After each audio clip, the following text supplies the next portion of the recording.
Mónica Chávez y hoy vamos a hablar de las fases del duelo. Sé que hay mucha información de esto, en internet te puedes meter y vas a encontrar información muy variada, pero quiero hacer una precisión. Vamos a hablar de las fases del duelo desde el enfoque de constelaciones familiares, que es un poquito distinto. Mira, en primer lugar, no decimos que son etapas del duelo. ¿Por qué? Porque estas pueden variar. Puede ser que no sean lineales. En una fase te puedes tardar 2 años, 3 años, 4 años o incluso 30 o 40 años. Quiere decir que llevar bien las fases del duelo es muy importante, porque de otra manera te vas a atorar en este proceso, es un proceso y no hay un tiempo específico en que lo puedas pasar. Decimos que está bien vivido cuando, por ejemplo, en un proceso de duelo, tú te llevaste quizá 2 años, pero ya que pasaron 2 o 3 años, es muy difícil decir que un duelo está bien llevado cuando ha pasado tanto tiempo. Sí hay temas importantes que pasan en la vida tan significativos, que significa que el proceso de duelo se ha prolongado, pero que además haces un duelo constante. Entonces, bueno, hoy vamos a hablar de esas 6 fases. La primera es la negación, que algunos le dicen negación y yo digo que antes hay un estado de shock. Todo el tiempo nos estamos despidiendo de algo. Desde niñitos estamos despidiéndonos de los juguetes, de la pulsera que perdí, el anillo que me regalaron que ya no encontré, el juguete, no sé, amiguitos que perdí, a lo mejor amiguitos que se fueron de la escuela.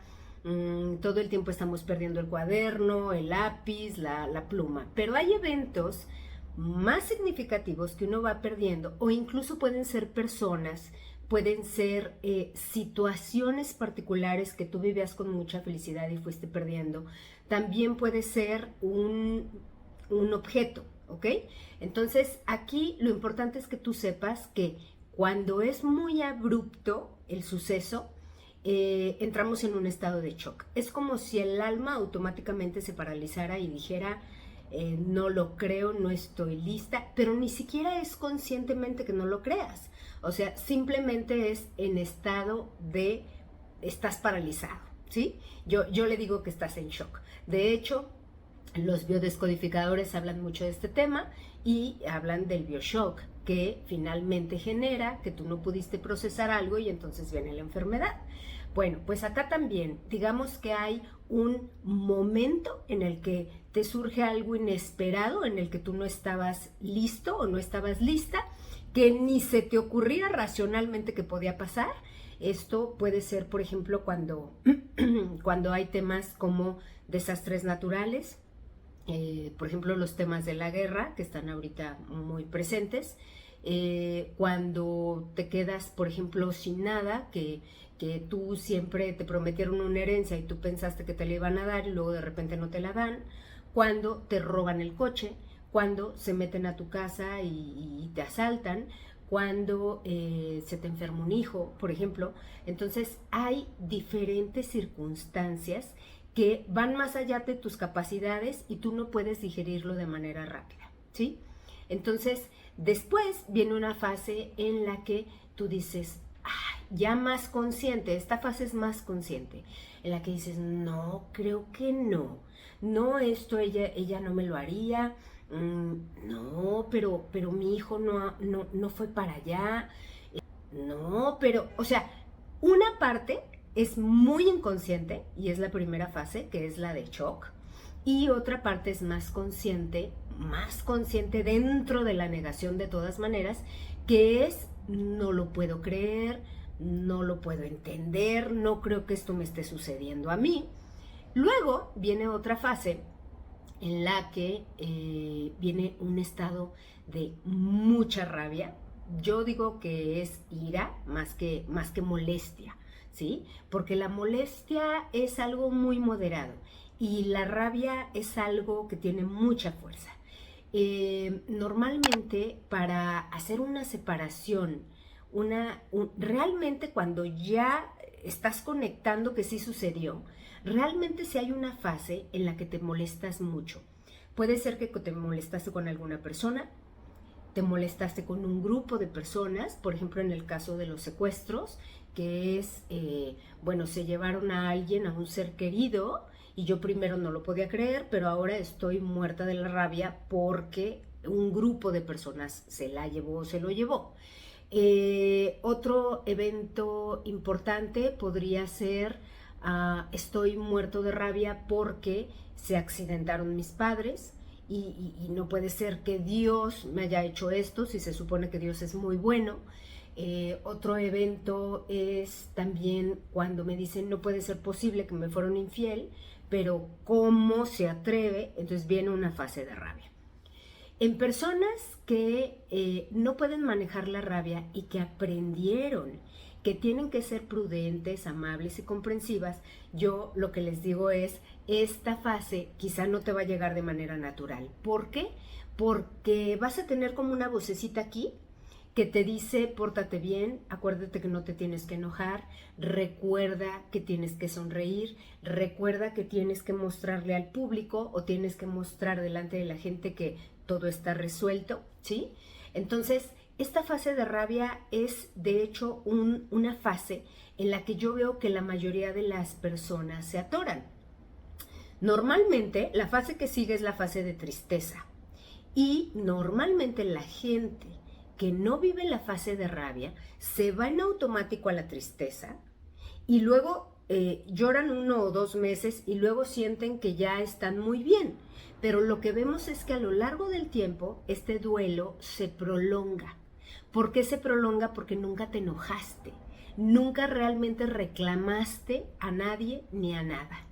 Hay algunos casos, por ejemplo, cuando se trata de muertes o enfermedades, que las personas dicen, pero es que no le puedo reclamar a nadie, porque realmente pues es algo que sucedió y nadie tuvo la culpa.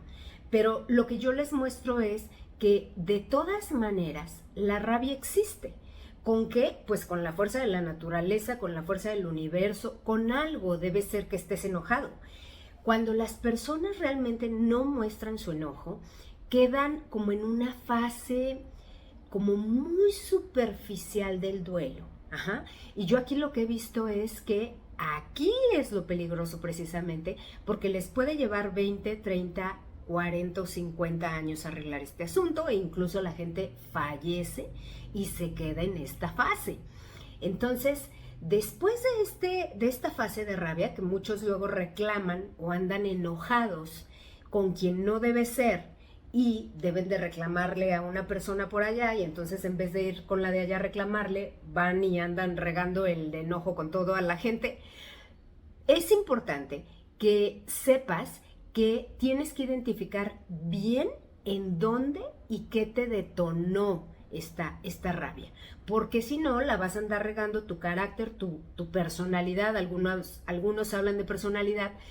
Aparentemente va a cambiar cuando realmente tú eres la misma buena persona que siempre has sido. Lo que pasa es que hay algo en el proceso de duelo que tú no pudiste digerir y no pudiste conectar. Cuando sí lo conectas, te pasas casi inmediatamente a la fase de tristeza y empiezas a sentir que ahora sí ya no vas a poder, que no va a haber alguien más para ti, que ya no vas a poder recuperar eso que tenías con la persona, que quizá ya no va a haber solución, pero ya no estás enojado y ya no estás enrabiado, ¿ok? En esta fase de tristeza, bueno, yo veo que una vez que conectaste la fase de rabia, la fase de tristeza es más corta. Sí he notado eso. Y luego viene una fase en la que ya se da como una reconciliación, en la que, bueno, quizá yo sí tenga posibilidad de volver a acomodarme, quizá yo tenga posibilidad de encontrar una persona que sí me valore, quizá yo tenga posibilidad de reestructurar mi vida sin esta persona que falleció, que pueden ser mis padres, o puede ser un hermano, o puede ser una hermana que se enfermó y murió. Y entonces viene esta posibilidad de, quizá, es como si entrara una esperanza en tu vida y dijeras, creo que me puedo volver a acomodar, como que siento que me puedo volver a acomodar. Una vez que entraste en esto, falta muy poquito para que cierres tu proceso de duelo, porque de repente te vas a sentir contenta, aliviada o tranquilo, sin angustia y muy ligero. El tema aquí es que si en el proceso te quedaste atorado en la rabia o atorada en la rabia, va a ser muy difícil que tú puedas llevar todo el proceso. Ajá. Entonces, ¿para qué sirven las constelaciones familiares? Fíjate que a mí me parecen maravillosas para trabajar el duelo y te voy a decir por qué. Porque la constelación lo que permite, y ya sea individual o en grupo, lo que permite es que tú veas dónde fue que te atoraste y con quién fue que te atoraste. Pero además la constelación lo que permite es un proceso de reconciliación con esa persona. Quiere decir que, y respeto mucho a los tanatólogos porque trabajo con varios, y me parece que hacen un proceso muy interesante en el que acompañan a la persona a reestructurar su vida otra vez, pero desde constelaciones familiares lo que decimos es, no te tienes que despedir de tu madre, no te tienes que despedir de tu padre, aunque hayan fallecido, o quizá de un hermano, una hermana, un bebé, quizá es un hijo que perdiste. No necesariamente te tienes que despedir por completo. Esto es algo que algunos tanatólogos dicen, ya despídete, pero ya olvídate de tu madre, pero ya déjala en paz. Y nosotros lo que decimos es, busca la manera de acercarte en tu corazón a tu madre, de tenerla presente, de honrarla. Fíjate que nosotros lo que hacemos es que ayudamos en el proceso de duelo, pero también reconsideramos el tema de que en tu corazón tiene que quedar presente el vínculo, porque el vínculo en tu alma realmente está. Esa persona sigue perteneciendo a la familia de cualquier manera. Entonces, recuerdo a este chico que me decía, es que yo lloro y lloro porque mis papás se fueron. Y yo le decía, ¿y hablas con ellos? ¿Y realmente les das las gracias de lo que te dieron? Y él me decía, pues no, si ya se fueron. Entonces yo le decía, bueno, pero que se hayan ido de carne y hueso no significa que no les vas a agradecer y que no los vas a tener conectados. Vamos, lo que quiero decir es, tendrías que quedarte en el amor con ellos. Por desgracia, las personas cuando viven un proceso de duelo se quedan en la tristeza y se quedan en la tragedia. Entonces, fíjate, puede ser que no sé, por ejemplo, tu hermano o tu pareja, viviste 40 años con esa persona y cuando fallece esa persona, tú te quedas con una fase muy corta de esa persona, te quedas con el accidente, con la enfermedad, con la tragedia que sucedió cuando se fue y te olvidas de todo lo lindo que se vivió. Entonces, aquí es, ¿y como por qué te quedas con ese milímetro de malo cuando realmente hubo tanto bueno? ¿Sí? Habría en esta fase de negociación y de reestructuración, que ya es la penúltima fase, habría que reconsiderar el tema de que tú tendrías que sentir que esa persona fue sumamente valiosa y que en tu vida aportó mucho. Tendrías que quedarte más con lo positivo y lo bueno que con lo negativo. Tendrías que quedarte más con la fuerza que con la tragedia de la muerte de esa persona o la despedida de esa persona, la traición de esa persona. Me ha sucedido, por ejemplo, que los hijos me dicen, es que no me dejó nada a la hora de la herencia y se quedan con ese hecho. Y entonces el tema aquí es, ¿pero por qué te quedas con el hecho de que no te dejaron nada en la herencia si finalmente siempre te estuvieron dando? Te dieron la vida, te alimentaron, te dieron carrera, te dieron facilidades y te plantearon una estructura para que tú pudieras salir adelante y te quedas con el pedacito de lo que no te dieron. Entonces, digamos que es muy importante llevar estas fases completas porque si no lo haces, luego no ves lo positivo que sí hubo en la relación o en la situación. Este tema de las fases de duelo da para muchísimo. De hecho, los siguientes videos que voy a hacer es uno que tiene que ver con cómo se vive el duelo en la relación de pareja, cómo se vive el duelo con los hijos que están enfermos y otro es cómo viven el duelo las mujeres que no pueden tener hijos. Son 3 temas muy importantes, muy serios, y de cada uno voy a poner ejemplos. Pero lo que quería comentarte es que en este proceso sí es importante el tema de tocar el dolor y tocar tu coraje. Entonces, la tarea realmente que te quiero dejar es ubica si realmente en esta pérdida que tú tuviste, de lo que haya sido, de una situación, una persona, una cosa, ubica si realmente te diste la oportunidad o tu familia o tus amigos te dieron la oportunidad de poder vivir esta fase 2. Esta fase 2 que es, bueno, no sería aquí la fase 2, si le agregas el shock sería la fase 3, o si lo quieres poner como que el shock y la negación es 1, bueno, entonces sería la fase 2. Ubica si realmente tú tuviste la oportunidad de enojarte y de conectar esta rabia y este dolor que viene desde lo profundo de tu alma y desde lo profundo de tu estómago. Algunas personas me dicen, Fátima, es que no sé por qué, estoy triste, ya me pasé hasta el tema de estoy deprimida, porque ya la depresión es una constante tristeza prolongada, ¿sí? Pero que viene de una rabia no bien encausada. Cuando vemos, por ejemplo, casos de depresión, lo que sucede es que luego vemos que se brincaron la rabia.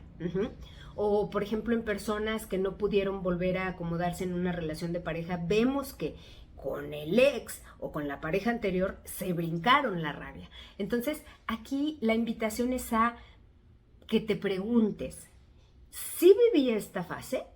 O sea, en mis diferentes fases de duelos, esta fase me la brinqué, la pasé, no sé a qué hora sucedió, ni siquiera se me notó, yo no estoy dispuesta a hacer eso, o sea, porque esto te va a permitir que te regreses a la fase y puedas ir considerando cómo debe ser el proceso.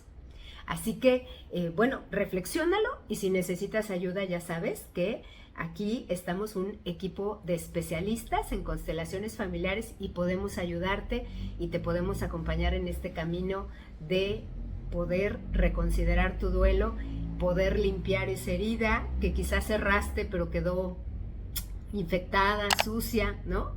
Con algunas bacterias por ahí.